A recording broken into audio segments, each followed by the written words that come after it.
好，今天我给大家介绍我们这2代手压咖啡机。首先，这是我们的第1代，这是我们的第2代。第2代呢，它是带有 PID 功能的。然后我们先介绍我们的第1代。然后我们先介绍我们的第1代产品，它呢是整体机身是全不锈钢304不锈钢的。然后这个腔体呢，它是用了10英玻璃的，大概能装340毫升。然后这个仪表，这个压力表也是我们自己设计的，定制的表。然后这里有一个接水盘，就比较精巧，这里刚好放进去。然后我们的活塞呢是用了小活塞，它的受力面积是会变小，然后压强呢是会变小，就会更加省力。而且我们这个杆呢是可以进行长度的调节，就适用一些不同性别的人群，比如女生的话，它可以拉长一点，拉长一点的话，它的力矩会大一点，可以做到更加省力的效果。然后整体呢，这个机器呢都是可以拆解的，我们会配备一个便携箱，都是可以拆解，它们都配有那些拆解的工具。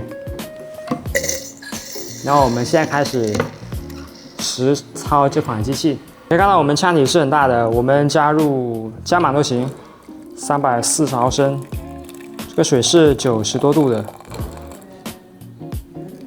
一般加满水的话，它失温也不会特别快。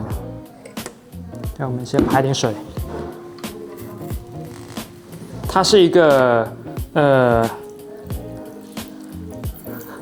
拉杆去抽水的结构，你向上提一次，它会把水吸到这里，它是单向阀的结构来的。然后排2次水，大概预热冲煮头，然后我们卡上手柄。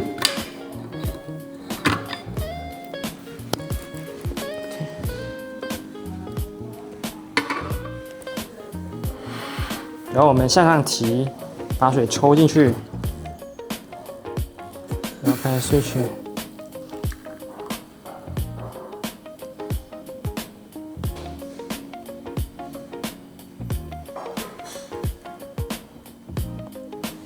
OK，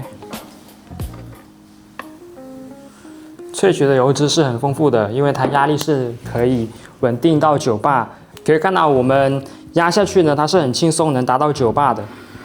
我这边给你展示一下，因为它这里做了一个补偿高度，会让整个机器更加省力。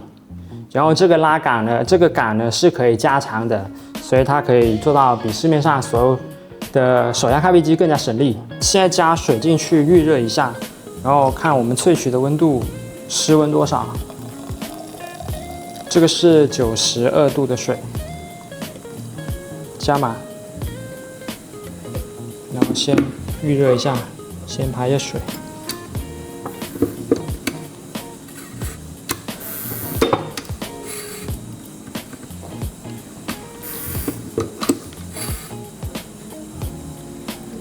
OK， 现在开始测一下它的温度。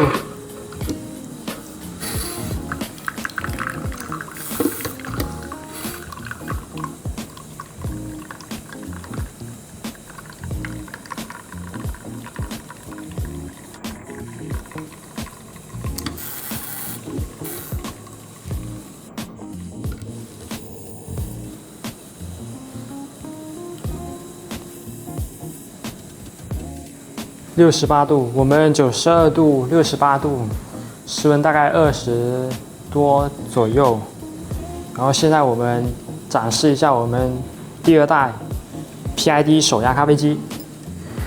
然后我们介绍一下我们第2代 PID 款的手压咖啡机，它呢这个外壳是黑色外壳是铝合金来的，是做了阳极氧化的工艺。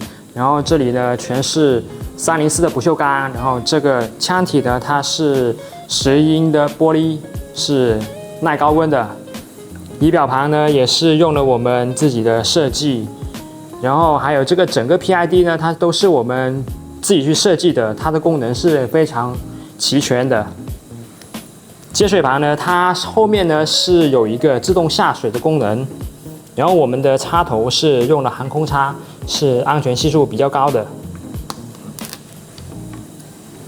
然后我们的拉杆设计的也是加长了这里，然后达到更加省力的效果。我们这一代的活塞呢会缩小一点，然后让它的受力面积更小，压强会更小一点，省力效果会更好。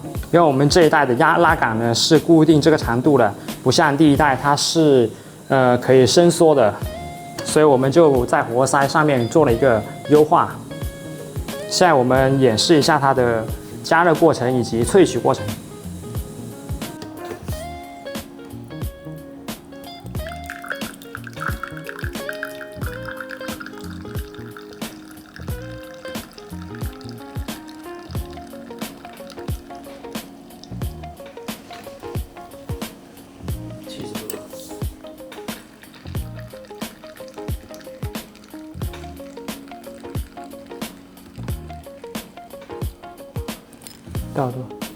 好，我们看到我们这个温度，它萃取出来的温度是大概70度左右，其实是比较标准的，因为我们萃取的温度是90度，然后萃取出的液体的温度是70度，这个是标准的。我们从刚才的测试中可以看到，我们第2代的手压咖啡机呢，它是保温效果是会比第1代好很多，因为它内置了一个 PID 恒温系统，它这个锅炉呢相当于是饱和式冲煮头，然后这整一块都是恒温的，所以它萃取的温度失温会比较少。可以看到我们这里这个尖的部分，它就是水位烫针，水没过它才不会出现报警的情况。然后这个圆盘呢，就是我们的发热模块，然后这边那个小点就是我们的热电偶是用来感应温度的，然后还有就是这一块呢，它是有一个单向阀的作用，因为你提上去的时候，可能如果没有这个东西的话，它会变成一个负压的状态，就是很难提上去。它这个做了这个单向阀的作用呢，它就是提上去之后，它的往这边吸气，然后水就顺利的向上提，向这个箱体里面补水。好，我们这两款手压咖啡机呢，它定位是不同的。首先，我们第1代呢，它是针对一些家用场景，还有一些户外场景，因为呢，它有一个便携箱，我们可以轻松的拆解以及装机。然后呢，如果再配一个卡式炉以及一个蒸汽奶泡机的话，它就是一个完美的手压咖啡机，完美的意式咖啡机。然后我们这一款第2代 PID 款的，它是类似于一个饱和式冲煮头，因为这里是带有加热系统的。然后它的温度控制范围误差只有0点几，是非常适合那些发烧友以及一些专业的咖啡店。然后它适用的场景呢，也有家庭或者是户外以及那些轻商用的场景。客户可以根据自己的需求去选择这2款咖啡机，它们的定位都是不同的，以及它们的功能都是不同的。